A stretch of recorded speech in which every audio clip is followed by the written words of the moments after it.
Hey everybody, this is Erica from the Classy Climb blog, coming to you today talking about opportunities. Are you awake enough that if I drop you off in any city around the whole United States and throw a couple $1,000s in your hand, could you make it? You know, most people would go, no, I don't know anybody. How would I survive? How would I find things?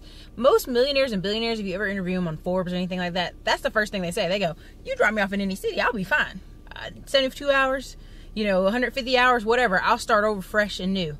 And the more people I interview on my show, Slow and Low series, the more people keep saying the same thing. You start me back over, I get a nice suit, I get a nice nice haircut, and I'd go out and I'd start all over and I'd be just fine. Because once you learn the skills necessary and how much hustle it takes, you will never return. I tested myself by moving to Austin.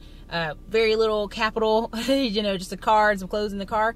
Not a full-fledged move. And you know what? It turned out to be a very great thing for 3.5 years, 4 years almost.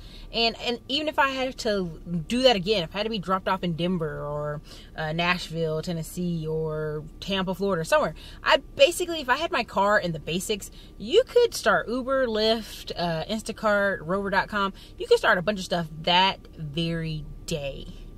Now let's say you're like, Erica, I'm hungry, I'm strapped for cash, I don't even have cash to put gas in the car. I mean, you can start pizza delivery, they give you cash on job every day. You could start with Jimmy John subs or some kind of food place, waitress, and any of that stuff could get you started that very day, and you could get free food or discount food. You could go on to the next couple weeks as you Uber and Lyft drive on the after hours, after work, or on the weekends. By the time you build it up, by the end of that month, honestly, you could get up to $4,000 to $6,000. If you do really good math here, and I know that sounds terrible because you're going to be working about 70, 80 hours, maybe 90 hours that first month. But if I was to drop you off in any city and you had a really well-working vehicle, somewhere to put your stuff, there's just kind of no excuse in this economy. There's a million ways to do something. And instead of saying, well, I've been looking for jobs all day, when people tell me that, I go, well, you know what you could have been doing all day? You could have your app on, your Uber and Lyft app. You could have been doing a ton of stuff. Instacart, where you're just dropping off groceries to people's houses. Yes, applying for jobs is a full-time job, but a lot of it made easier when you network and you know people. So in between all that Uber and Lyfting and driving and getting your cash up and stacking it and Papa John's delivery, if you stack that cash, the next month, you can spend that whole month in between driving and Uber and Lyfting and some of the money you saved up to get a place. You could network really heavy and go to all kind of happy hours and events and volunteer with United Way or different companies and just slightly out there. I'm looking for opportunities. I'm looking for opportunities to grow my career, my potential, or my life in whatever state or city you're in. Now that works better in bigger cities. Some people move to smaller cities because it's cheaper to live.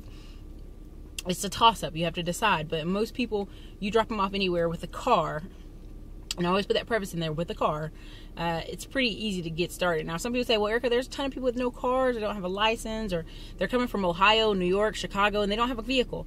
Well, that person, I'm going to recommend, the best thing I can recommend to them is like wherever they are living, a walking direction to a grocery store or a restaurant. Right? And so within a month, they should have enough income, even honestly within 2 weeks, that they can go to some of those buy their, pay their car places.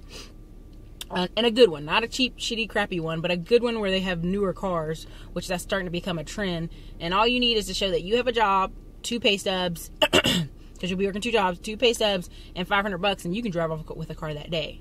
And then don't quit your jobs, keep working your jobs, but in the in-between times, go ahead and do Uber and Lyft and do some other things and supplement your income. Because it's possible. It's totally possible nowadays. And I just want people to realize there's a new economy out there, and there's no excuse for you to be where you are. Now, some people might say, well, Erica, I'm a felon. I have stuff on my record. Listen, if you're a felon, there's a lot of things such as landscaping. I know you're going to hate that, but landscaping, you go to some of these older neighborhoods with a nice clean shirt on, some khakis, some Doolittle trading pants, and a decent work shirt, you can get some capital. Just hit up, older neighborhoods or neighborhoods where there's a lot of single moms and just go, for $20, $30, I'll cut your grass today, right now. I'll do it right now, and trim the bushes, for an extra 20, you can scale that up really quickly. And if you do that, I'm pretty sure I've seen some guys do from $100 to $300 a day doing that. Because it's possible to keep adding on. Eventually, there's some yards, if you're cutting their bushes, you're cutting the grass, you're doing some other stuff, you can get about 50, 60. Or add the little swipe thing on top where they can swipe their card, or send them the PayPal link right away. Like, hey, this person for goods and services, here you go. It's a many ways to do it. And if you're ready to pounce into the new economy, it's totally possible. So again, this is Erica from the Classy Climb blog. Thank you guys for watching. Have a great day.